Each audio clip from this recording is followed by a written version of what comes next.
नमस्कारम to all. Manas institute में आपका फिर से स्वागत है। आज हम देखने जा रहे हैं क्लास 12 केमिस्ट्री सब्जेक्ट के लिए पेपर सॉल्यूशन गुडसेट 2024। मैं हूं मनन सर। शुरू करते हैं। यहाँ पर एक क्वेश्चन है, what is the major product in the following reaction. अब ये रिएक्शन दे रखी है, इस रिएक्शन में मेजर प्रोडक्ट क्या होगी ये हमें फाइंड करना है। तो अब देखो, रिएक्शन देख के हमें इतना पता चल सकता है कि यहाँ पर मार्को-निको का रूल फॉलो होगा, लेकिन यहाँ पर एक बात जो सोचने जैसी है और वो है stability of carbocation formed during the reaction. उसी को समझने के लिए यहाँ पर उसका मैकेनिज्म देखते हैं।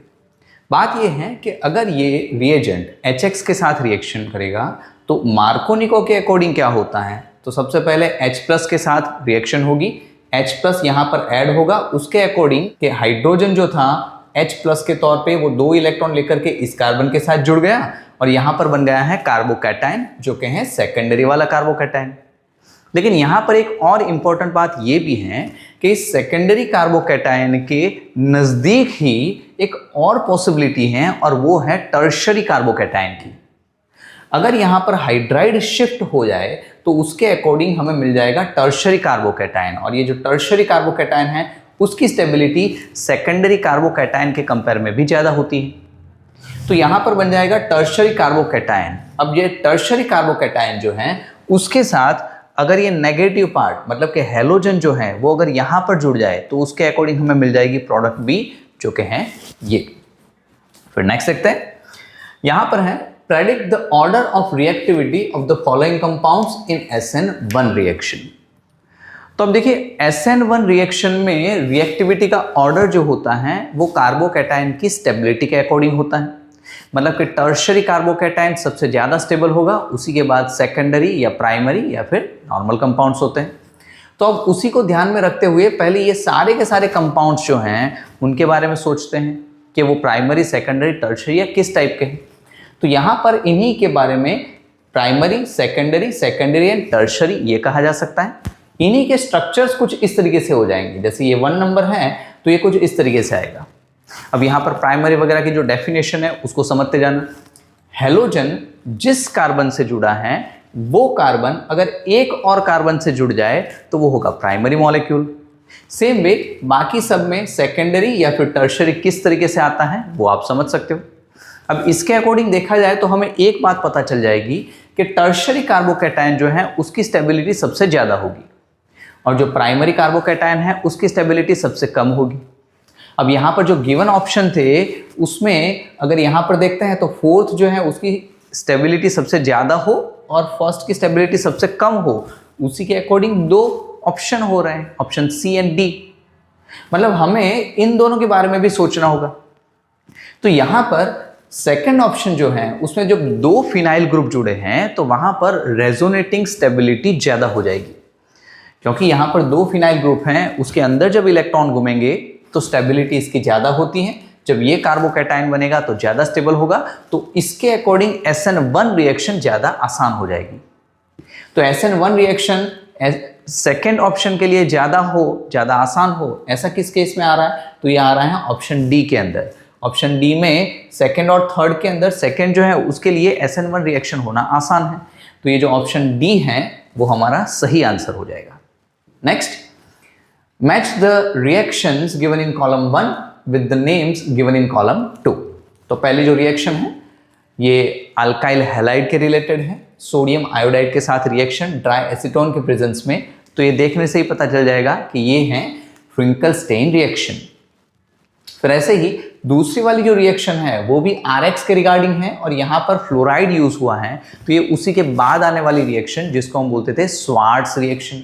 तो यहाँ पर ये जो रिएक्शन है वो स्वार्ट्स रिएक्शन हो जाएगी। और तीसरी वाली रिएक्शन जिसमें अल्काइल हैलाइड की मैग्नीशियम और ड्राई ईथर के प्रेजेंस में रिएक्शन हो रही है जिससे RMgX बन रहा है, उसको हम ग्रिग्नार्ड रिएक्शन कहते हैं। तो ये जो थर्ड है वो ग्रिग्नार्ड रिएक्शन के रिलेटेड है।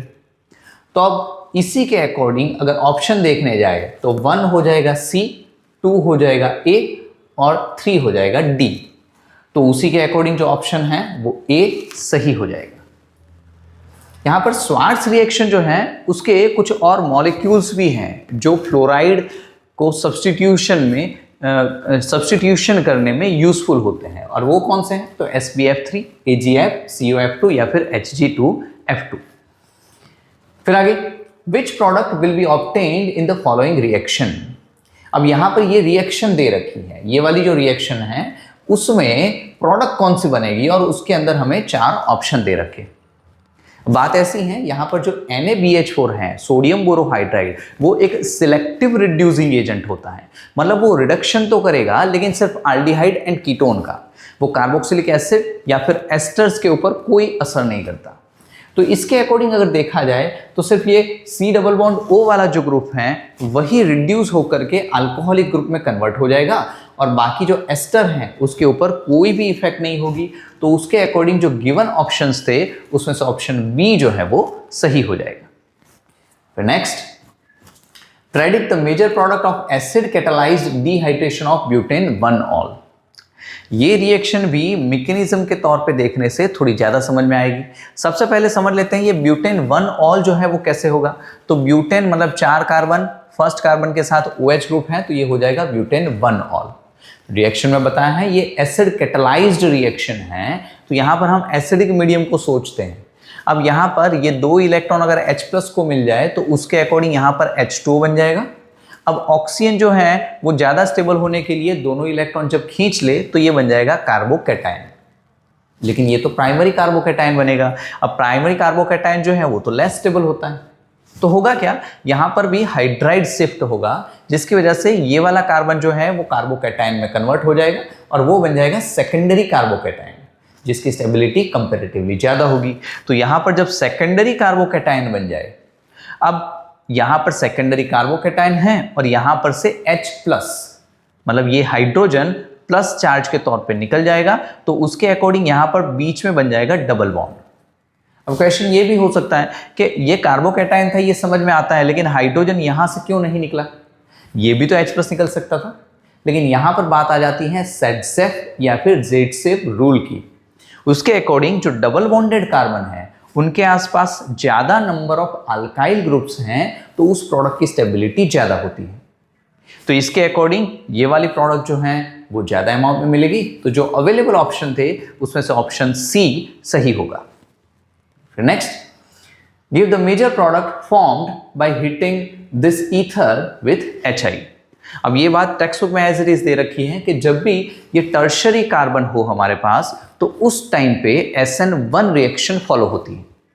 और SN1 रिएक्शन में क्या आ रहा था कि टर्शरी कार्बोकैटायन जो है वो ज़्यादा स्टेबल होता है, तो वो जब पॉजिटिव चार्ज के तौर पे होगा तो नेगेटिव चार्ज स्पीसीज को अपने ओर अट्रैक्ट करेगा।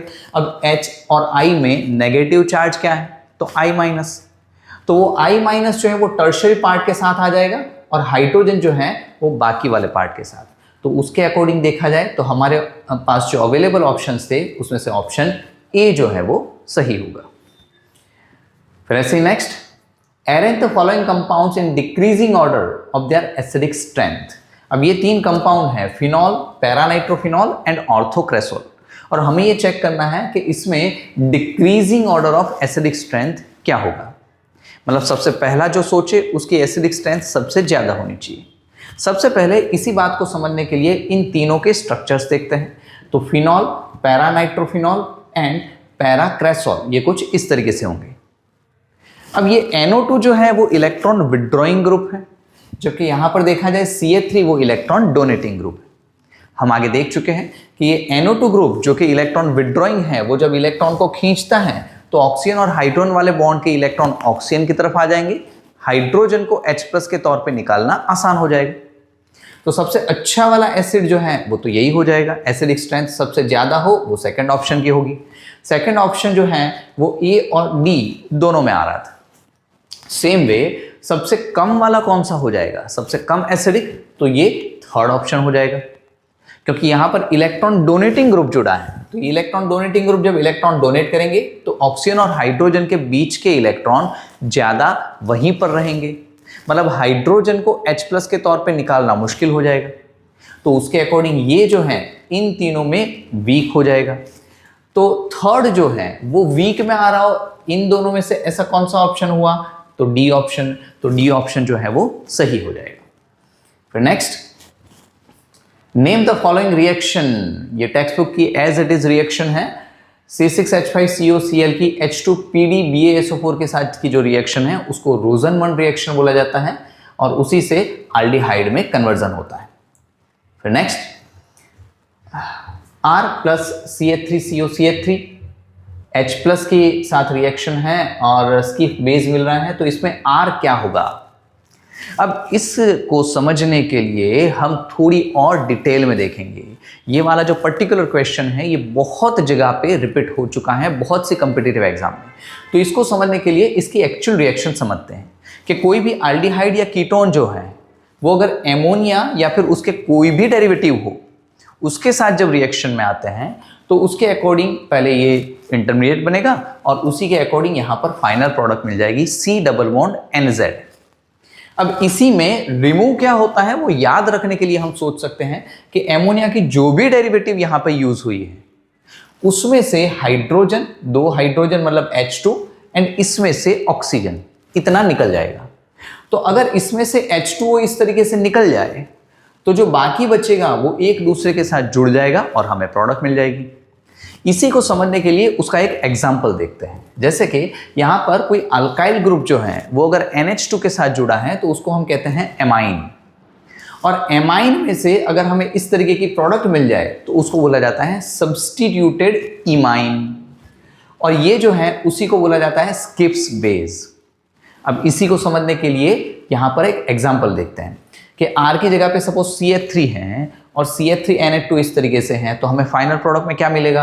आप इतना ही सोच लो, यहाँ पर NH2Z की जगह पर NH2CH3 है, तो 2 हाइड्रोजन यहाँ से भी रिलीव होंगे, उसके अकॉर्डिंग ये प्रोडक्ट बन जाएगी। इसी को हमने स्किफ बेस बोला है। तो उसी के अकॉर्डिंग जब हम यहाँ पर देखते हैं, यहाँ पर ऐसा कौन सा ऑप्शन था जिसमें CH3NH2 दे रखा था, तो ऑप्शन C जो था वो सही होगा। फिर नेक्स्ट, अब ये रिएक्शन दे रखी है और ओजोनोलाइसिस करने के बाद हमें प्रोडक्ट क्या मिलेगी वो बताना है। ओजोनोलाइसिस रिएक्शन जो है वो 11th स्टैंडर्ड में हाइड्रोकार्बन वाले चैप्टर में दे रखी है। उसमें हम ओजोन का यूज करके कुछ सेपरेशन कर रहे होते हैं। इसमें भी प्रोडक्ट जो मिल रही है उसको समझने के लिए हम पहले रिएक्शन को देखते हैं। तो यहाँ पर ये मॉलिक्यूल था, ओजोन के साथ जब रिएक्शन करेंगे तो ये ओजोनॉइड मिलेगा, जिसमें जब ZnH2 ऐड किया जाए तो इस तरीके से सेपरेशन होगा।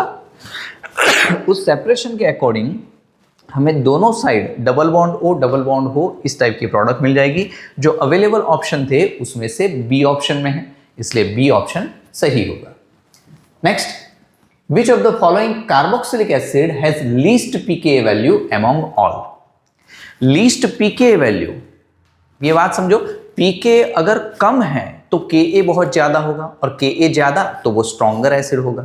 तो इसी कॉन्सेप्ट को समझते हुए हम यहां पर देखते हैं, अगर हमें ये देखना है कि लीस्ट pKa वैल्यू, pKa की वैल्यू सबसे कम हो तो Ka की वैल्यू सबसे ज्यादा होगी। Ka की वैल्यू सबसे ज्यादा है तो ये स्ट्रॉन्गर एसिड होगा।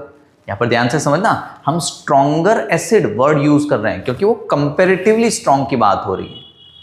तो यहां पर Ka ज्यादा होना चाहिए, मतलब कि वो अच्छा सा एसिड होना चाहिए, और वो कब पॉसिबल होगा, जब उसके साथ इलेक्ट्रॉन विड्रॉइंग ग्रुप जुड़े। इसको भी हमने कुछ एग्जांपल से देखा है। फॉर एग्जांपल, मान लो ये है कोई एसिड जिसमें NO2 ग्रुप कुछ इस तरीके से जुड़ा है जो कि इलेक्ट्रॉन विड्रॉइंग है, इलेक्ट्रॉन खींचने वाला ग्रुप है। तो होगा क्या, ये इलेक्ट्रॉन जब इस तरीके से खींचे चले आएंगे तो हाइड्रोजन को H+ के तौर पर निकालना आसान हो जाएगा। जबकि अगर कोई इलेक्ट्रॉन डोनेटिंग ग्रुप जुड़े तो इलेक्ट्रॉन्स के इस तरीके के माइग्रेशन से ऑक्सीजन और हाइड्रोजन के बीच के जो इलेक्ट्रॉन हैं वो वहीं पर स्टेबल हो जाएंगे, तो हाइड्रोजन को रिलीज करना मुश्किल हो जाएगा। तो जो अवेलेबल ऑप्शन थे उसमें से NO2 एंड फिनाइल, अब ये दोनों जो है वो इलेक्ट्रॉन विड्रॉइंग टाइप के हैं। ये CH3 है वो तो इलेक्ट्रॉन डोनेटिंग था और इसमें तो और कोई ग्रुप ही नहीं जुड़ा। लेकिन यहां पर ये C6H5 या NO2 जो है वो तो इलेक्ट्रॉन विड्रॉइंग थे। तो अब इन दोनों में से कैसे चूज करेंगे। तो यहां पर बात ऐसी है कि एक ट्रेंड दे रखा है टेक्स्ट बुक में, the effect of the following groups in increasing acidity order. तो उसमें देखते हैं तो NO2 की एक्टिविटी ज्यादा है फिनाइल ग्रुप के कंपेयर में। तो NO2 ग्रुप जब जुड़ा है तो वो ज्यादा इलेक्ट्रॉन्स को अपनी ओर खींचेगा, तो हाइड्रोजन जो है उसको H+ के तौर पे निकालना और ज्यादा आसान हो जाएगा, तो वो सबसे ज्यादा अच्छा एसिड होगा। इसलिए अवेलेबल ऑप्शन में से ऑप्शन ए जो है वो सही होगा। Next, identify C in the following reaction. अब ये रिएक्शन दे रखी है और उसमें C क्या होगा वो हमें चेक करना है। तो देखो सबसे पहले ये C6H5NO2 मतलब क्या है, नाइट्रोबेंजीन, उसके साथ FeHCl मतलब हम रिडक्शन प्रोसेस कर रहे हैं जिससे मिल जाएगा एनिलीन। अब इसकी अगर ये रिएक्शन कर लेते हैं जिसको हम कहते हैं डायएजोटाइजेशन, तो उसके अकॉर्डिंग हमें प्रोडक्ट में बेंजीन डायजोनियम हैलाइड मिल जाएगा, जिसकी अगर हम पानी के साथ रिएक्शन कर लेते हैं तो मिल जाएगा फिनॉल। तो इसी को हम रिएक्शन के तौर पे ऐसे बता सकते हैं, यहाँ पर ये था नाइट्रोबेंजीन, रिडक्शन किया एनिलीन, एनिलीन डायजोटाइजेशन कर दिया, बेंजीन डायजोनियम क्लोराइड मिला, उसके साथ पानी की रिएक्शन कर दी, मिल गया फिनॉल। तो अवेलेबल ऑप्शन में से सी ऑप्शन करेक्ट हो जाएगा, आंसर है phenol. Which amine is prepared by Gabriel Thalamide synthesis? अब देखो गैब्रियल थैलेमाइड सिंथेसिस से प्राइमरी एमाइन बनता है, ये बात as it is text book में दे रखी है, तो वहां पर तो आप समझ ही गए होंगे। जो अवेलेबल ऑप्शन थे उसमें से प्राइमरी एमाइन कौन सा है, तो ये RNH2 जो है वो प्राइमरी एमाइन है। लेकिन सोचने वाली बात ये भी तो है, ARNH2 भी तो प्राइमरी है। लेकिन टेक्स्ट बुक में ये बात भी क्लैरिटी से दे रखी है कि ARNH2 गैब्रियल थैलेमाइड वाली सिंथेसिस से नहीं मिल सकता, और उसका रीजन ये है कि इस प्रोसेस के दरमियान जो RX होता है उसको तोड़ा जाता है। RX तोड़ने के बाद कुछ प्रोसेस आगे हो रही है, लेकिन अगर हम एराइल ग्रुप वहां पे रखते हैं तो AR और हेलोजन के बीच में डबल बॉन्ड कैरेक्टरिस्टिक होती है, उसको तोड़ना पॉसिबल नहीं हो पाएगा। तो ARNH2 जो है वो नहीं बनाया जा सकता, लेकिन RNH2 जो है वो बनाया जा सकता है। तो यही बात इसके अकॉर्डिंग समझ सकते हैं, ऑप्शन डी सही होगा। फिर next, which is the correct order of the basic strength of the given amines. अब ये जो एमाइंस दे रखे हैं उसमें correct order of basic strength क्या होगी वो हमें चेक करना है। तो देखो बेसिक स्ट्रेंथ को चेक करने के लिए हम सबसे पहले ये सोचेंगे कि किसमें बेसिक स्ट्रेंथ सबसे ज्यादा है। तो देखो यहाँ पे जो अवेलेबल ऑप्शंस हैं उसमें या तो इथाइल ग्रुप जोड़ रखे हैं, या तो सिंपल एमोनिया है, या तो फिनाइल ग्रुप है। अब देखो फिनाइल ग्रुप जो होता है वो तो इलेक्ट्रॉन विड्रॉइंग होता है, तो ऑब्वियसली बेस के तौर पे वो तो इतना इफेक्टिवली वर्क नहीं कर सकता। लेकिन इथाइल ग्रुप जो है उसके अकॉर्डिंग कुछ सोचा जा सकता है। टेक्स्ट बुक में इसके अकॉर्डिंग कुछ बातें दे रखी हैं, उसको समझते हैं। देखो यहाँ पर SHI ये तीन बातें जो है वो डिस्क्राइब्ड हैं इथाइल वाले केस के लिए। यहाँ पर इथाइल और मिथाइल ये दोनों केस के बारे में ये डिस्क्रिप्शन है। स्टीयरिक हिंड्रेंस, हाइड्रोजन बॉन्ड जो कि हाइड्रेशन के दौरान होता है, और इंडक्टिव इफेक्ट, इन तीनों के अकॉर्डिंग जो प्रैक्टिकली हमें मिल रहा है वो है ट्रेंड ये वाला, ये मिथाइल के लिए और ये होता है इथाइल के लिए। अब ये मिथाइल में जो ट्रेंड है उसमें सेकेंडरी और एमोनिया फर्स्ट एंड लास्ट है, सेम विद दिस, इथाइल में भी वैसा ही है। लेकिन बीच में जो है यहाँ पर प्राइमरी एंड टर्शरी आता है, इसी का उल्टा यहाँ पर आ रहा है टर्शरी एंड प्राइमरी। तो यहाँ पर जो ट्रेंड बनेगा वो कुछ इस तरीके से बन जाएगा। सेकेंडरी जो है वो ये, फिर ऐसे ही एमोनिया यहाँ पर है, टर्शरी एंड प्राइमरी इस तरीके से आ जाएंगे। तो ये जो ट्रेंड है उसके अकॉर्डिंग, और फिनाइल ग्रुप जो है वो इतना अच्छा बेस के तौर पे वर्क नहीं कर सकता, उसके अकॉर्डिंग ऑप्शन बी हो जाएगा। लेकिन इसी बात को हम थोड़ा डिटेल में समझते हैं एक और एग्जांपल से। होता क्या है कि ये जो इथाइल ग्रुप है वो होते हैं इलेक्ट्रॉन डोनेटिंग। तो वो जब इलेक्ट्रॉन डोनेट करते हैं तो इलेक्ट्रॉन्स जाते हैं नाइट्रोजन के पास, लेकिन नाइट्रोजन के पास तो ऑलरेडी इलेक्ट्रॉन पेयर है जो कि लोन पेयर ऑफ इलेक्ट्रॉन है। तो इलेक्ट्रॉन इलेक्ट्रॉन के बीच में हो जाता है रिपल्सन और इलेक्ट्रॉन रिलीज करना आसान हो जाता है। और बेसिक नेचर क्या होता है, कौन कितना अच्छे से इलेक्ट्रॉन डोनेट कर सकता है, वो अच्छा सा बेस होता है। तो यहां पर इलेक्ट्रॉन डोनेट करना आसान है तो ये कंपैरेटिवली अच्छा बेस हो जाएगा। लेकिन अगर यहां पर देखते हैं तो फिनाइल ग्रुप जो है वो तो इलेक्ट्रॉन विड्रॉइंग है, तो वो जब इलेक्ट्रॉन विड्रॉ करेंगे तो ये लोन पेयर वाले इलेक्ट्रॉन्स जो हैं वो तो यहाँ पर रेजोनेटिंग स्ट्रक्चर्स में घूमने लगे हैं, मतलब वो नाइट्रॉन के पास इतने अवेलेबल नहीं रहेंगे और इसीलिए ये वाले इलेक्ट्रॉन डोनेट करना मुश्किल हो जाएगा। तो यहाँ पर जो अवेलेबल ऑप्शन था उसमें से ऑप्शन बी सही हो जाएगा। फिर next, which diazonium salt is water insoluble and stable at room temperature. तो देखो ये बात जो है वो टेक्स्ट बुक में एज इट इज़ दे रखी है कि जो अवेलेबल ऑप्शंस हैं उसमें से ये ए ऑप्शन जो है वो सही होता है। उसका रीज़न जो है वो भी हम देखते हैं। देखो डायजोनियम फ्लोरोबोरेट जो ये होता है C6H5N2BF4, ये जो है उसके लिए बोला गया है कि वो प्रेसिपिटेट बन जाता है। अब प्रेसिपिटेट कोई है उसका मतलब क्या हुआ कि वो इनसॉल्युबल हुआ। अगर सॉल्युबल होता तो प्रेसिपिटेट मिल नहीं सकते थे, लेकिन ये प्रेसिपिटेट हो रहा है, इसका मतलब ये होता है कि ये इनसॉल्युबल है और वो एग्जिस्ट कर रहा है। स्टेबल होगा तभी तो एग्जिस्ट करेगा। तो इसके अकॉर्डिंग जो अवेलेबल ऑप्शंस थे उसमें से C6H5N2BF4 माइनस, या फिर जिसको हम डायजोनियम फ्लोरोबोरेट कहते हैं, बेंजीन डायजोनियम फ्लोरोबोरेट, वो सही होगा। फिर next, lactose is composed of which units. तो देखो लैक्टोज जो है वो 2 यूनिट से बना हुआ है, beta D galactose and beta D glucose. तो जो अवेलेबल ऑप्शंस है उसमें से सी ऑप्शन सही होगा। फिर next, which of the following gives zwitter ion in its aqueous solution. तो जब एक्वियस सॉल्यूशन होता है तो उसमें एसिड जो है वो H+ डोनेट करते हैं और बेस अगर कुछ होते हैं तो वो H+ एक्सेप्ट करते हैं। तो यहाँ पर जो मॉलिक्यूल हैं वो एक ही मॉलिक्यूल में जब एसिडिक और बेसिक दोनों टाइप के स्पीसीज अवेलेबल हो, तो अगर ये दोनों टाइप के ग्रुप अवेलेबल हैं तो ये ज्विटर आयन के तौर पे बिहेव कर सकते हैं। तो यहाँ पर जो अवेलेबल ऑप्शन थे उसमें से ये दोनों टाइप के ग्रुप बी ऑप्शन में अवेलेबल हैं और बी ऑप्शन जो है उसी को बोला जाता है ग्लाइसिन।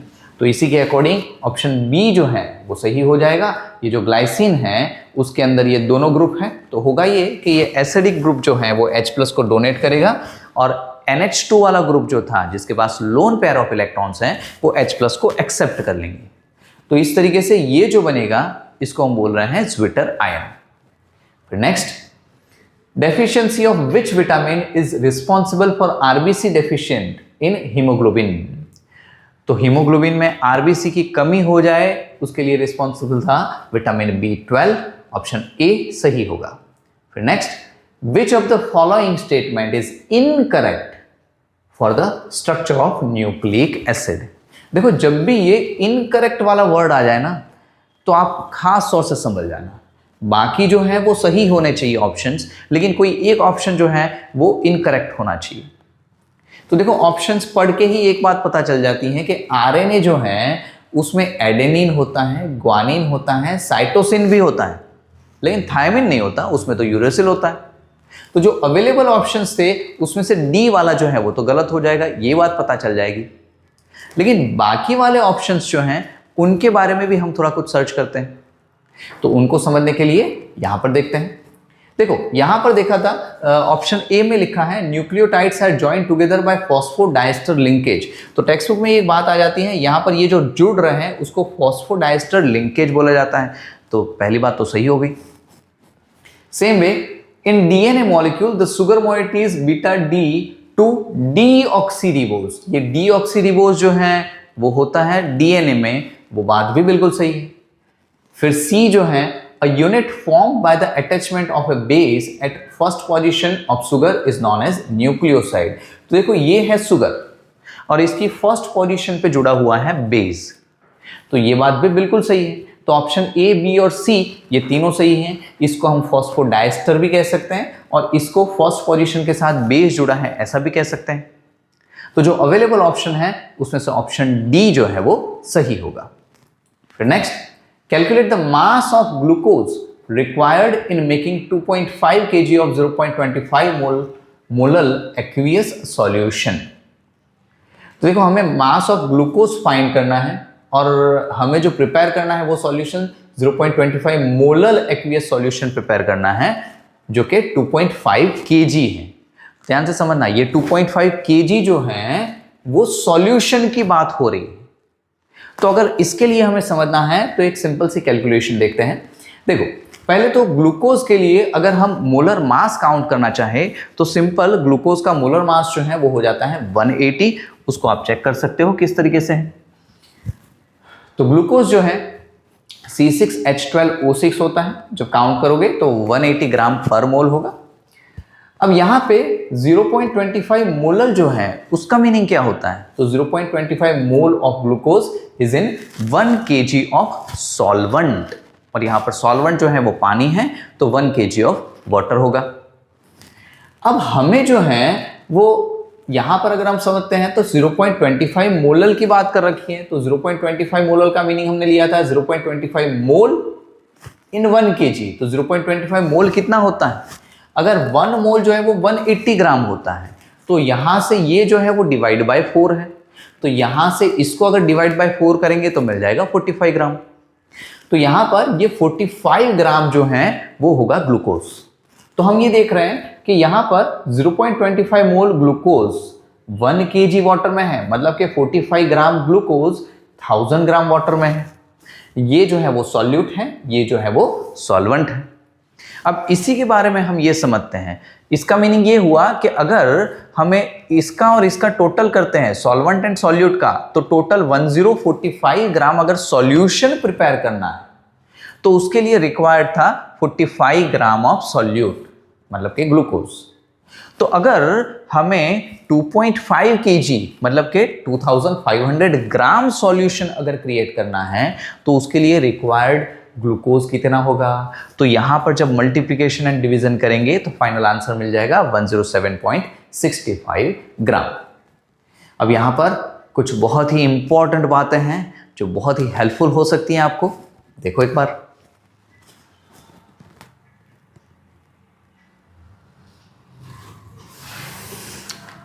ठीक है, तो आगे बढ़ते हैं नेक्स्ट क्वेश्चन के लिए। नेक्स्ट क्वेश्चन है क्वेश्चन नंबर 61। यहां पर जो है the vapour pressure of pure liquids P and Q वो दे रखे हैं। तो यहां पर प्योर लिक्विड्स के प्रेशर दे रखे हैं, जिसको हम P0 से बता रहे थे, वो respectively at 350 kelvin if total vapour pressure मतलब P टोटल दे रखा है और उसकी वैल्यू है 600 mm ऑफ Hg।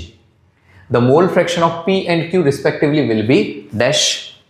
तो यहां पर हमें दो चीजों के मोल फ्रैक्शन जो है वो काउंट करने हैं। तो सिंपल वाला क्वेश्चन था, P टोटल वाला इक्वेशन हम यूज करेंगे। ये जो इक्वेशन है वो कुछ इस तरीके से होता है, P total is equal to P10 plus P20 minus P10 into X2। अब ये जो फॉर्मूला था उसके अंदर P10 और P20 की वैल्यूज तो दे रखी है, तो किसी एक को हम P1 सोच ले, किसी एक को P2 सोच ले, तो उसके अकॉर्डिंग जब काउंट करेंगे तो हमें आंसर मिलेगा यहाँ पे, और X2 की वैल्यू मिल जाएगी 0.5। अब X2 क्या है? तो वो है सेकेंड कंपोनेंट के मोल फ्रैक्शन की वैल्यू। अब हमें तो दो के मोल फ्रैक्शन की वैल्यू पूछी थी, P और Q दोनों के मोल फ्रैक्शन की वैल्यू काउंट करनी थी। तो देखो, ये कोई भी दो मोल फ्रैक्शन जो है, मतलब अगर दो ही कंपोनेंट हैं हमारे पास, तो उस सिस्टम में दोनों मोल फ्रैक्शन का सम करेंगे तो वो तो वैल्यू 1 ही मिलने वाली। अगर हमें किसी एक के मोल फ्रैक्शन की वैल्यू मिल चुकी है, जैसे यहां पर X2 की वैल्यू 0.5 मिल चुकी है, तो X1 को भी सोचा जा सकता है, X1 की वैल्यू हो जाएगी 0.5। तो ऐसा जो ऑप्शन था जिसमें ये दोनों वैल्यू 0.5 आ रही हो, वो ऑप्शन डी था, वो सही है। Next, the freezing point depression of 645 gram of aqueous solution of ethylene glycol is 2.25 Kelvin। अब इस बात को थोड़ा ध्यान से समझो, यहां पर फ्रीजिंग पॉइंट डिप्रेशन दे रखा है, मतलब ये ऑलरेडी डिप्रेशन, मतलब वो जो डेल्टा वाली वैल्यू है वही दे रखी है, डेल्टा TF दे रखा है। और यहां पर जो है वो 645 ग्राम ऑफ एक्वियस सॉल्यूशन, मतलब ये 645 ग्राम जो है वो पूरे सॉल्यूशन का मास है। ये फिर find weight of ethylene glycol in the solution, इसमें KF की वैल्यू हमें दे रखी है। इस क्वेश्चन को भी सॉल्व करने के लिए थोड़ी कैलकुलेशन देखते हैं। देखो, सिंपल सा इक्वेशन था, delta TF is equal to KF into M। यहां पर ध्यान से समझना, हमने I को यूज नहीं किया है क्योंकि इथिलीन ग्लाइकॉल जो है उसका डिसोसिएशन या एसोसिएशन हो ही नहीं रहा, तो वहां पर I जो है वो यूज में ही नहीं आएगा। Delta TF is equal to KF into M। M जो वो होता है मोलालिटी। मोलालिटी का मीनिंग हो जाता है मोल पर केजी। मोल का मीनिंग क्या होता है? Mass divide by molar mass. और पर केजी, केजी क्या होगा? सॉल्वेंट। ये बात खास तौर से याद रखना, मोलालिटी जो है उसमें 1 डिवाइड बाय केजी जो आता है वो केजी होता है सॉल्वेंट के लिए। तो यहां पर मास ऑफ सॉल्यूट वो हमें नहीं पता, वो हम लिख रहे हैं x। यहां पर इथिलीन ग्लाइकॉल जो होता है उसके बारे में हम सोच सकते हैं कि भाई उसका मोलर मास क्या होगा। जब काउंट करेंगे तो वो मिल जाएगा 62 ग्राम पर मोल। तो उसको हम डायरेक्टली यहां पर यूज कर रहे हैं 62 ग्राम पर मोल। अब 1 divide by KG of solvent, लेकिन हमें तो सॉल्यूशन दे रखा था वो ग्राम में था 645 ग्राम। तो हम क्या कर रहे हैं कि सॉल्यूशन के मास में से सॉल्यूट का जो मास था वो माइनस कर देते हैं, तो हमें मिल जाएगा सॉल्वेंट का मास। लेकिन ये मास जो मिलेगा वो भी ग्राम में मिलेगा, लेकिन ये इक्वेशन में तो हम केजी में वैल्यू ले रहे होते हैं। तो अगर ग्राम को केजी में कन्वर्ट करते हैं तो डिवाइड बाय 1000 कर देते हैं, तो इसके डिवाइड में भी 1000 कर लिया। x जो है उसको सब्जेक्ट बना के काउंट करेंगे तो आंसर हो जाएगा 45 ग्राम। फिर next, want of factor for dilute aqueous solution. अब ये 3 जो थे उनके बारे में वांट ऑफ फैक्टर की वैल्यू काउंट करनी थी। बहुत सिंपल सा क्वेश्चन था। अगर इनको हम एक्वियस सॉल्यूशन में लेते हैं तो आयोनाइजेशन से कितनी स्पीसीज सेपरेट होती हैं, बस वही सोचना था। तो यहाँ पर ये जो कॉम्प्लेक्स हैं उसमें K4FeCN6, अब देखो आयोनाइजेशन से ब्रैकेट जो है वो बाकी वाली स्पीसीज जो उसके ब्रैकेट के साथ जुड़ी हुई है उससे सेपरेट होगा, लेकिन ब्रैकेट के अंदर वाली कोई भी स्पीसीज सेपरेट नहीं होगी, पूरा का पूरा bracket as it is separate होगा। तो उसके अकॉर्डिंग पहला जो था उसके अंदर 5 आयंस बनेंगे, 4 पोटेशियम के और 1 जो है वो ब्रैकेट की वजह से। उसी के अकॉर्डिंग अगर बाकी सारे केसेस हम चेक करते जाए तो जैसे यहाँ पर 4+1 आयंस बन रहे थे, मतलब टोटल 5 आयंस थे। इस वाले केस में Fe4 फिर पूरा ब्रैकेट है वो है थ्राइस, तो 4 आयन यहाँ से मिलेंगे, 3 आयन यहाँ से, टोटल हो गए 7। फिर ऐसे ही इस वाले केस में मिल जाएंगे 2 आयन, 1+1 2। तो यहाँ पर ये जो है इसके अकॉर्डिंग आंसर 5, 7 एंड 2 आ सकता है। लेकिन ये क्वेश्चन जब गुजकैट में पूछा गया था तो इसके अंदर ये जो कॉम्प्लेक्स था वो थोड़ा डिफरेंट दे रखा था और आंसर आ रहा था 5, 7, 3। तो वहां पर जो था वो पर्टिकुलर इस क्वेश्चन में ग्रेस दिया हुआ था। यहाँ पर मैंने क्वेश्चन में ही चेंजेस कर दिए हैं तो आपको समझ में आएगा। यहाँ पे आंसर जो है वो 2 आ जाएगा, 5, 7, 2 वाला ऑप्शन है सी, तो वो सही होगा। फिर next, calculate the potential of hydrogen electrode in contact with a solution whose pH is 10। ये क्वेश्चन जो है उसमें भी थोड़ी कैलकुलेशन आएगी, समझते हैं नस्ट इक्वेशन के अकॉर्डिंग। देखो पहले तो ये एक रिएक्शन समझ लो, ये जो रिएक्शन है उसमें H+ इलेक्ट्रॉन्स को लेकर के 1/2 H2 में कन्वर्ट हो रहा है, मतलब हाइड्रोजन गैस में कन्वर्ट हो रहा है। तो इस केस में नस्ट इक्वेशन बनेगा कुछ इस तरीके से, E cell is equal to E not cell minus 0.059/1, क्योंकि एक ही इलेक्ट्रॉन का चेंज हो रहा है, 1 डिवाइड बाय H+ कॉन्सेंट्रेशन। इस बात को समझो, यहां पर ये है प्रोडक्ट, ये है रिएक्टेंट। तो अगर इक्विलिब्रियम वाले कॉन्सेप्ट के अकॉर्डिंग आप समझ रहे हो तो product concentration divide by reactant concentration. लेकिन यहाँ जो गैस है उसके लिए तो यूनिटी लिया जाता है, तो मतलब उसको इग्नोर करेंगे, यहाँ पर H+ जो है उसका कॉन्सेंट्रेशन सोचेंगे। तो अब इसी के अकॉर्डिंग जब हम यहाँ पर कैलकुलेशन देखते हैं, अगर उसकी pH 10 दे रखी है तो यहाँ पर ये माइनस लॉग अगर pH के इक्वल है तो यहाँ पर अगर माइनस इस साइड ले जाए तो -10 इज इक्वल टू दिस। तो H3+ को अगर हम सब्जेक्ट बना ले तो यहाँ पर आ जाएगा एंटी लॉग ऑफ -10, मतलब कि 10⁻⁻10। तो यहाँ पर H3+ का कॉन्सेंट्रेशन हो जाएगा 10⁻⁻10। अब जो हमने नस्ट इक्वेशन देखा था उसमें H3+ का जो कॉन्सेंट्रेशन मिला है उसी को अगर हम यहाँ पर रख लेते हैं तो उसके अकॉर्डिंग हमें आंसर मिल जाएगा 10⁻10, ऊपर जाएगा 10⁻10, 10⁻10 मतलब 10 log 10 बेस 10 1 हो जाता है। तो यहाँ पर 10 इंटू दिस वो आंसर मिल जाएगा माइनस में 0.59। तो जो अवेलेबल ऑप्शन थे उसके अकॉर्डिंग चेक करोगे तो ऑप्शन डी जो है वो सही हो जाएगा। इसमें ये एक बात भी है कि कुछ लोग ये सोच सकते हैं कि सर यहाँ पर ये 0 क्यों आ गया, E नॉट सेल। सोच के देखना, हाइड्रोजन जो है उसके बारे में स्टैंडर्ड रिडक्शन पोटेंशियल की वैल्यू दे रखी है और वो आ जाती है 0.00 वोल्ट। तो उसी के अकॉर्डिंग यहाँ पर वैल्यू जो है वो 0 आ जाती है और बाकी सारी कैलकुलेशन है। तो ऑप्शन डी सही है। फिर next, which of the statements for solution of electrolyte is not correct. फिर से ध्यान से देखो, नॉट करेक्ट। हमें ये चेक करना है कि गिवन ऑप्शंस में से कौन सा जो है वो करेक्ट नहीं है। तो अगर चेक करते जाए, conductivity of solution depends on concentration of electrolyte, तो बिल्कुल सही है। कॉन्सेंट्रेशन ज्यादा या कम होगा तो कंडक्टिविटी बढ़ सकती है या कम भी हो सकती है।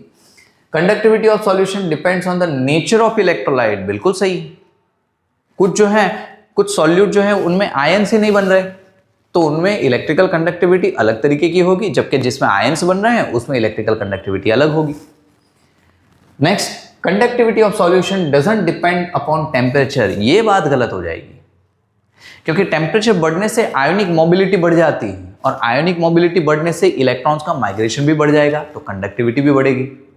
तो ऑप्शन सी जो है विच इज नॉट करेक्ट, तो ये सी जो है वो करेक्ट नहीं होगा। जबकि ऑप्शन डी देखते हैं, conductivity of solution depends on the nature of solvent and it's viscosity. ये बात सही है कि अगर विस्कोसिटी बहुत ज़्यादा है तो आयंस को माइग्रेट करने में स्पीड बहुत कम होगी, रेट बहुत कम होगा, तो कंडक्टिविटी भी कम होगी। तो यहाँ पर ऑप्शन डी जो है वो तो सही है, लेकिन सिर्फ ऑप्शन सी गलत है, तो उसके अकॉर्डिंग ऑप्शन सी सही। फिर next, during the electrolysis of higher concentration of H2SO4 the product obtained at anode is. अब एक बात को समझो, एनोड जो है उसके ऊपर प्रोसेस हो जाती है ऑक्सीडेशन, और टेक्स्ट बुक में ये बात एज इट इज दे रखी है कि जब हायर कॉन्सेंट्रेशन लिया जाए H2SO4 का तो उसमें सल्फेट आयन है, उसी का ऑक्सीडेशन हो जाएगा। तो अगर एनोड पे ऑक्सीडेशन होगा, सल्फेट आयन जो होता है उसी का ऑक्सीडेशन होगा। क्यों? क्योंकि SO4 जो है वो नेगेटिव स्पीसीज है, नेगेटिव को न्यूट्रल होने के लिए या फिर अगर ऑक्सीडाइज होना है तो उसी का होगा। तो SO4 में से यहां पर मिल जाता है पैरोक्सो डाइसल्फेट आयंस जो होते हैं S2O8 next, how much Faraday of electricity is required to reduce 1.5 mole KMnO4 into MnO2 in basic medium? तो देखो, बेसिक मीडियम में हम KMnO4 से MnO2 में कन्वर्जन कर रहे हैं। इसी बात के लिए हम पहले बैलेंस रिएक्शन सोचते हैं। तो यहाँ पर KMnO4 जो है उसमें से MnO2 में जब कन्वर्ट करते हैं तो यहाँ पर 3 इलेक्ट्रॉन की रिक्वायरमेंट होगी। कैसे? Mn का चार्ज यहाँ पर होता है +7, जबकि यहाँ पर होता है +4। +7 से +4 जाने के लिए 3 इलेक्ट्रॉन की जरूरत होगी ना, तो यहां पर 3 मोल इलेक्ट्रॉन मतलब कि 3 फैराडे इलेक्ट्रिसिटी की बात हो जाएगी। तो हम ये कह सकते हैं कि 1 मोल KMnO4 जो है उसमें से अगर हमें 1 मोल MnO2 में कन्वर्ट करना है तो उसके लिए 3 मोल इलेक्ट्रॉन की जरूरत पड़ गई। तो 1.5 मोल KMnO4 हो, यहाँ पर 1 मोल KMnO4 था, ऐसा अगर 1.5 मोल आ जाए तो उसके लिए कितने मोल इलेक्ट्रॉन की जरूरत पड़ेगी? तो जब काउंट करेंगे मिल जाएगा 4.5 मोल इलेक्ट्रॉन्स। इसी का मीनिंग हो जाएगा 4.5 फैराडे इलेक्ट्रिसिटी। तो ऑप्शन जो ए है वो सही होगा। Next, for any reaction the rate constant जो है वो दे रखा है, then the order of the reaction will be. अब देखो, ये सिंपल सा क्वेश्चन है, बहुत बार रिपीट हो रहा है ये। इसमें एक सिंपल सी कैलकुलेशन याद कर लेना, K = rate divide by reactant concentration raise to n।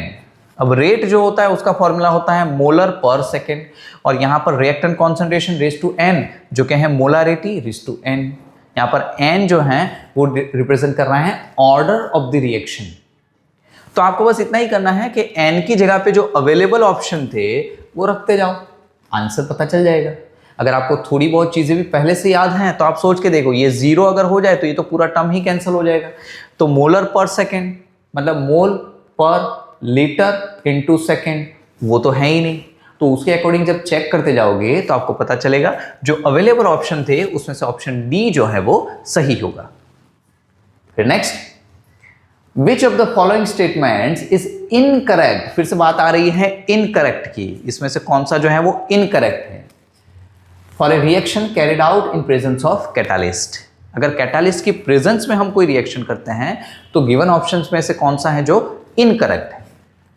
Potential energy of reactants and products change, पहली बात गलत है, पोटेंशियल एनर्जी में कोई फर्क नहीं पड़ता। अब यहां पे हम देखते हैं दूसरा option, equilibrium constant of A reaction does not change.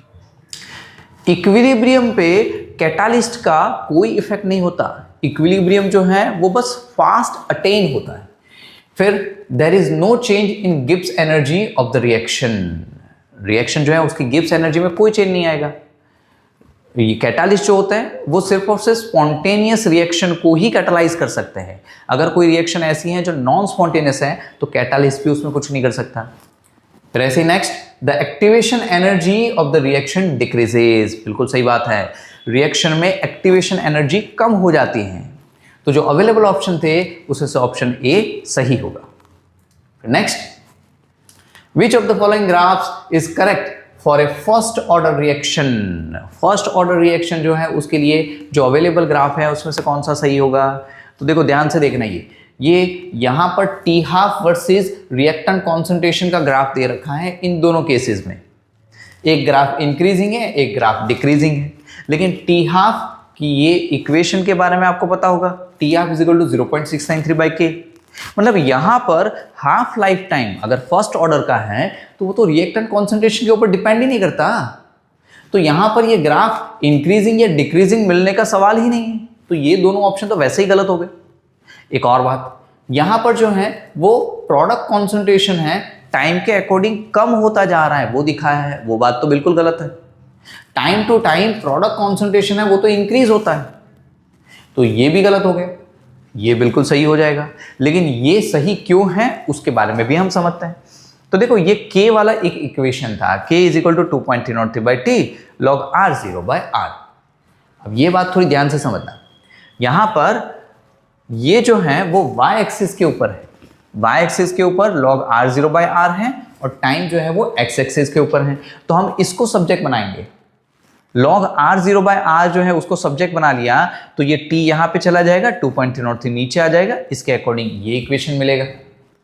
अब अगर इसमें ये y एक्सिस के रिलेटेड है, ये x एक्सिस के रिलेटेड है, तो ये हुआ स्लोप, m जो है वो स्लोप हो गया, और स्लोप जो है उसकी वैल्यू यहां पे आ रही है पॉजिटिव। अगर पॉजिटिव वैल्यू है तो ग्राफ इंक्रीजिंग होना चाहिए, जो कि ऑप्शन ए में दे रखा है, तो ऑप्शन ए सही हो जाएगा। Next, reaction is zero order reaction. अब ये रिएक्शन जीरो ऑर्डर रिएक्शन है, k की वैल्यू हमें दे रखी है। What will be the rate of production of C। ये जो C कंटेंट है उसके प्रोडक्शन का रेट क्या होगा, इसके बारे में भी हम कैलकुलेशन से समझेंगे। तो देखते हैं, देखो यहां पे जीरो ऑर्डर रिएक्शन के लिए ये इक्वेशन आपको पहले से पता होना चाहिए। ये प्रोडक्ट के रिगार्डिंग है, इसलिए प्लस 1/3 आ जाएगा, क्योंकि 3 मोल C मिल रहा था हमें, 3 मोल C, तो 1/3 dC/dt is equal to k into r⁻0। r⁻0 क्यों किया? क्योंकि जीरो ऑर्डर रिएक्शन है, तो ये टर्म तो 1 हो जाएगा, तो यहां पर सिर्फ बचा k की वैल्यू हो गई 3.5 इंटू 10⁻⁴। तो उसके अकॉर्डिंग अगर ये 1/3 जो है उसका 3 हम यहां पर मल्टीप्लाई कर देते हैं तो उसके अकॉर्डिंग हमें आंसर मिल जाएगा 10.5 इंटू 10⁻⁴, जो कि अवेलेबल ऑप्शन में से बी है, वो सही है। Next, KMnO4 acts as an oxidizing agent in acidic medium. The number of moles of KMnO4 that will be needed to react with 1 mole of sulfide ion in acidic solution is। तो ये बात तो सही है, पहला तो simple sentence से रखा है कि KMnO4 ऑक्सीडाइजिंग एजेंट है, फिर number of moles of KMnO4, कितने मोल KMnO4 की जरूरत पड़ेगी अगर हम 1 मोल सल्फाइड आयन जो है उसके साथ रिएक्शन कर रहे हैं, तो इसके बारे में एक रिएक्शन बनेगी। उस रिएक्शन को समझो, ये जो रिएक्शन है वो सल्फाइड आयन से बना देती हैं सल्फर, और MnO4 माइनस जो है उसमें से बन जाता है Mn2+। इस बात को ध्यान से समझना, क्योंकि यहां पर जो है ऑक्सीडाइजिंग एजेंट दे रखा है और एसिडिक सॉल्यूशन दे के रखा था। एसिडिक सॉल्यूशन में MnO4 माइनस जो है वो Mn2+ में ही कन्वर्ट होता है। ये बहुत सारी रिएक्शन जो KMnO4 वाली दे रखी है ना उसमें आ जाता है।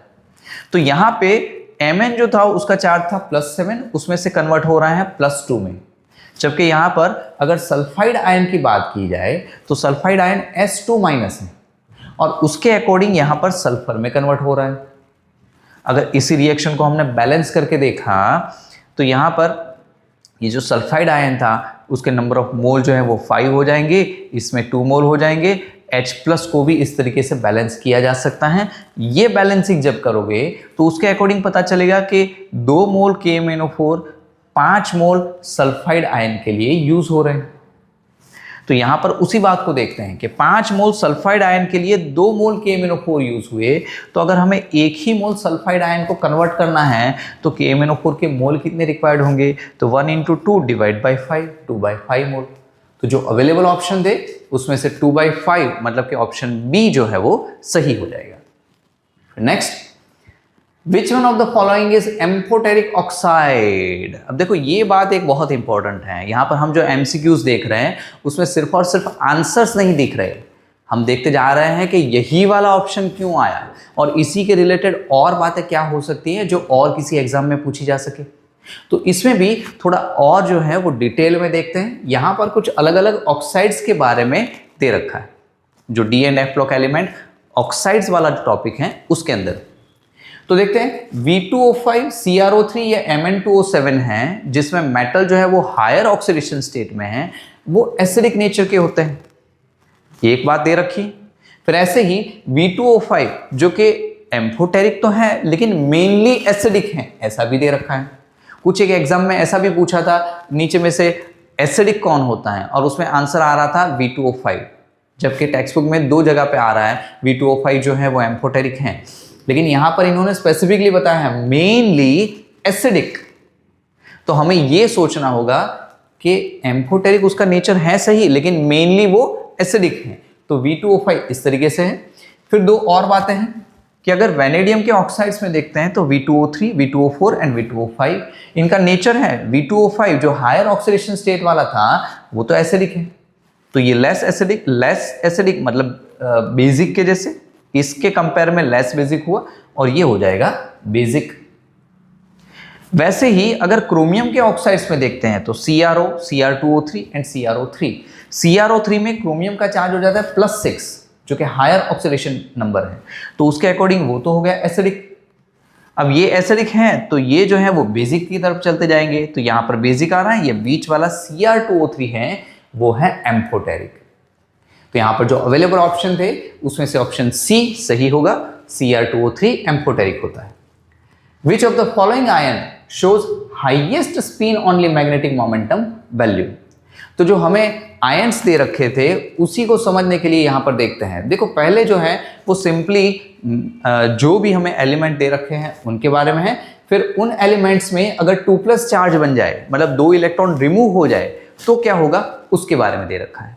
एक एग्जांपल के तौर पे यहां पर अभी देखो Mn जो आंसर आ रहा है उसके बारे में समझ लेते हैं। Mn की इलेक्ट्रॉनिक कन्फिगरेशन होती है 3d5 4s2। अब अगर ये जो 2 इलेक्ट्रॉन हैं वो रिमूव हो जाए तो ये 5 इलेक्ट्रॉन बचेंगे, और ये जो 5 इलेक्ट्रॉन बचेंगे तो अनपेयर्ड इलेक्ट्रॉन हो गए 5। तो सबसे ज्यादा मैग्नेटिक मोमेंटम उसी केस में होगी। बाकी सारे केसेस में आप चेक करोगे तो उसके अकॉर्डिंग पता चलेगा कि यहां पर जो है वो 3 अनपेयर्ड इलेक्ट्रॉन, यहां पर जो है वो 2 ही हैं, जबकि यहां पर 4 अनपेयर्ड इलेक्ट्रॉन है। तो ऐसा केस जिसमें सबसे ज्यादा अनपेयर्ड इलेक्ट्रॉन मिल रहे हैं वो आ रहा है Mn2+, तो Mn2+ सही आंसर हो जाएगा। फिर next, name the member of lanthanoid series which is well known to exhibit +4 oxidation state. अब उसमें डायरेक्टली आंसर ही आपको पता होना चाहिए। सीरियम जो है वो सबसे ज्यादा ऐसा है जो कि +4 ऑक्सीडेशन स्टेट में मिल सकता है। इसके अलावा भी टेक्स्ट बुक में कुछ और एलिमेंट भी दे रखे थे जो +4 स्टेबल स्टेट ऑक्सीडेशन स्टेट जो रख रहे हो। फॉर एग्जांपल उसमें आ जाते थे TB, PR, CE, इन सभी में +4 ऑक्सीडेशन स्टेट हो सकते हैं। फिर ऐसे ही आगे, which one is the correct formula for coordination compound. अब ये एक कंपाउंड दे रखा है, उसका वर्डिंग्स में नाम दे रखा है। अब ये जो IUPAC नेम है उसके अकॉर्डिंग उसका फॉर्मूला क्या होगा वो हमें सोचना है। तो देखो यहाँ पे हम डायरेक्टली इतना सोच सकते हैं कि भाई ये आंसर किस तरीके से आएगा। देखो हमें इतना पता है कि ट्रिस लिखा है मतलब 3 होगा, क्या होगा, तो इथेन 1,2-डायएमाइन मतलब En जो है वो 3 होंगे। तो ऐसा केस जिसमें En 3 आ रहा है तो वो तो सभी में है।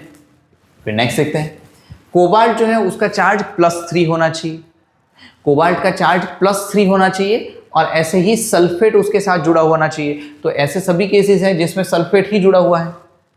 तो अब इस बात को थोड़ा और अलग तरीके से समझते हैं।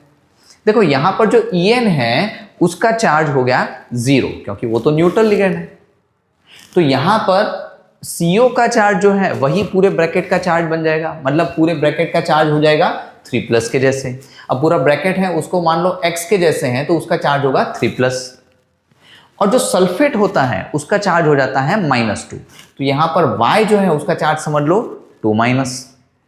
अब यहां पर सिंपल क्रिस क्रॉस से समझ लो, इसका चार्ज इसके नंबर ऑफ एटम, इसका चार्ज इसके नंबर ऑफ एटम, तो X2Y3 वाला ऑप्शन कौन सा है? तो ऑप्शन बी जो है वो सही होगा। फिर नेक्स्ट देखते हैं, hybridisation in NiCO4 and NiCN4 are respectively. तो यहां पर इन दोनों केसेस में हाइब्रिडाइजेशन क्या होगा? अब ध्यान से देखो, ये CO या CN ये दोनों जो है वो स्ट्रॉन्ग लिगेंड है, तो रीअरेंजमेंट तो इन दोनों केसेस में होने वाला है। इसी को समझने के लिए यहां पर थोड़ी कैलकुलेशन समझते हैं। NiCO4, पहले देखो Ni जो है उसका चार्ज 0 हो जाएगा, क्योंकि यहां पर CO जो है वो तो न्यूट्रल लिगेंड है, Ni को कोई चार्ज ही नहीं। Ni होता है 3D8 4s2, लेकिन स्ट्रॉन्ग लिगेंड की वजह से जब रीअरेंजमेंट होगा तो सारे के सारे इलेक्ट्रॉन 3D में ही भरे जाएंगे। अब ये CO4 है, मतलब 4 लिगेंड इलेक्ट्रॉन पैर दे करके sp3 हाइब्रिडाइजेशन बनाएंगे। जबकि अगर हम NiCN4 देखते हैं तो उसमें Ni का चार्ज हो जाता है 2+। Ni2+ कैसे होगा? तो x -4 इज इक्वल टू -2, तो x की वैल्यू आ जाएगी +2। तो 3D8 4s2 में से 2 इलेक्ट्रॉन अगर निकल जाए तो बनता है 3D8, लेकिन स्ट्रॉन्ग लिगेंड जो है उसकी वजह से रीअरेंजमेंट होगा, तो 3D8 में 5 पहले भरे, फिर 3 भर दिए, तो 2 जो अनपेयर्ड इलेक्ट्रॉन थे उसमें पेयरिंग हो जाएगी और यहां पर एक वैकेंट ऑर्बिटल होगा। अब ये जो ऑर्बिटल है वहां से शुरुआत होगी, 4 लिगेंड थे, 4 इलेक्ट्रॉन पेयर भरेंगे, तो उसके अकॉर्डिंग DsP2 ये वाला हाइब्रिडाइजेशन होगा। तो जो अवेलेबल ऑप्शन था उसमें से option A sp3 and DsP2 सही होगा। फिर next, identify the optically active compound from the following. तो जो अवेलेबल ऑप्शन थे उसमें से हमें कुछ चेक करना था। अब देखो, ऑप्टिकल एक्टिविटी वाला क्वेश्चन भी बहुत बार आ जाता है, इसको समझते हैं कुछ इस तरीके से। देखो, ऑक्टाहेड्रल होना चाहिए, जो भी कॉम्प्लेक्स है वो ऑक्टाहेड्रल होना चाहिए, बाइडेंटेड लिगेंड उसमें प्रेजेंट होने चाहिए और सीस जियोमेट्री होनी चाहिए। अगर ट्रांस है तो ऑप्टिकली एक्टिव नहीं होगा। तो यहां पर ये तीनों कंडीशन फॉलो हो रही हो ऐसा हमें ऑप्शन चेक करना था। अब EN जो होता है वो बाइडेंटेड लिगेंड होता है। यहाँ जो अवेलेबल ऑप्शन थे उसमें से एक ही केस ऐसा था जिसमें बाइडेंटेड लिगेंड दे रखा था, बाकी सारे के सारे जो हैं उसमें हम चेक करते हैं तो ये जो था ये तो ऑक्टाहेड्रल भी नहीं था, ये ऑक्टाहेड्रल था, ये भी ऑक्टाहेड्रल था, लेकिन इन 3 ऑप्शंस में बाइडेंटेड लिगेंड ही नहीं था। जबकि एक ही केस ऐसा था जिसमें ऑक्टाहेड्रल भी है, बाइडेंटेड लिगेंड भी अवेलेबल था और सीस जियोमेट्री के बारे में इन्होंने कुछ बताया नहीं है, लेकिन बाकी 3 में नहीं हो सकता तो ये हो सकता है। तो ऑप्शन सी जो है वो सही होगा। फिर next, in the complex oxidation state and coordination number of the central metal ion is. तो ये जो है वो एक कॉम्प्लेक्स दे रखा है और इसके अंदर हमें ऑक्सीडेशन नंबर वगैरह काउंट करना है। यहां पर समझते हैं। देखो, ये जो कॉम्प्लेक्स है ये पूरा का पूरा कॉम्प्लेक्स सोचे तो उसका ओवरऑल चार्ज हो जाएगा 0। वो न्यूट्रल होगा तभी तो स्टेबल होगा, तभी तो एग्जिस्ट करेगा। तो यहां पर हम पोटेशियम के बारे में देखते हैं, ऑक्सीडेशन नंबर +1 होता है, एक ही पोटेशियम था तो 1 हो गया। Cr के बारे में हमें नहीं पता तो वहां पर लिख लिया x। H2O का 0 हो जाता है, 2 × 0। ये जो है वो बाइडेंटेड लिगेंड है ऑक्जेलेटो, जिसका चार्ज होता है -2, तो ये होगा 2 × -2। फिर यहां पर H2O जो है वो भी न्यूट्रल है, तो यहां पर 3 × 0, टोटल चार्ज हो गया 0। जब x को सब्जेक्ट बनाएंगे तो आंसर मिल जाएगा +3। और यहां पर अगर समझते हैं हम कि Cr के साथ जो स्पीसीज जुड़ रखी है वो किस तरीके से है, तो 2 H2O जुड़ रखे थे और C2O4 जो है वो 2 थे। अब C2O4 जो है वो तो बाइडेंटेड लिगेंड है, तो यहां पर एक तरीके से ऑक्टाहेड्रल वाली जियोमेट्री बन जाती है। मतलब कि जो ग्रीन कलर से आप समझ रहे हो वो सारे के सारे कोऑर्डिनेट कोवेलेंट बॉन्ड हैं और उसी को तो बोला जाता है कोऑर्डिनेशन नंबर। तो इसके अकॉर्डिंग जब चेक करोगे तो आंसर मिल जाएगा 6। तो 3 और 6 ऐसा एक ही ऑप्शन था, ऑप्शन डी सही होगा। फिर next, which reagent will be used for the following reaction. अब ये रिएक्शन है, अब इसमें हम देख रहे हैं कि मोनोक्लोरिनेशन हो रहा है। मोनोक्लोरिनेशन के लिए कौन सी रिएक्शन हो जाती है, तो सिंपल सी बात है Cl2 यूवी लाइट के प्रेजेंस में हम यूज करेंगे, जिसमें कि फ्री रेडिकल मैकेनिज्म होगी। ये फ्री रेडिकल मैकेनिज्म पेपर में दे नहीं रखा था, मैंने यहाँ पे इस तरीके से बताया है कि फ्री रेडिकल मैकेनिज्म होगी और उसके अकॉर्डिंग हमें प्रोसेस से प्रोडक्ट मिल जाएगी। इस मैकेनिज्म में क्या होता है, तो 2 Cl जो है उनके बीच का बॉन्ड टूट जाएगा, इलेक्ट्रॉन्स इस तरीके से आ जाएंगे और क्लोरीन के फ्री रेडिकल बन जाएंगे। तो इस मोनोक्लोरिनेशन से हमें 2 प्रोडक्ट इस तरीके से मिल जाएगी। तो ऑप्शन सी जो है वो सही हो जाएगा। गुजकेट का पेपर यहाँ पर ख़त्म होता है। तो thank you very much to all. Coaching जो है वो अवेलेबल है 11th science, 12th science, board, GUJCET, NEET and JEE, standard 5 to 10 सारे के सारे समझ लो। GSEB, CBSE, ICSE सभी बोर्ड हैं और लिमिटेड सीट्स होती हैं। तो अगर आप कांटेक्ट करना चाहो तो डॉक्टर धवल सर जो हैं उनका कांटेक्ट यहाँ पे दे रखा है। Thank you very much for connecting with Manas institute. नमस्कार।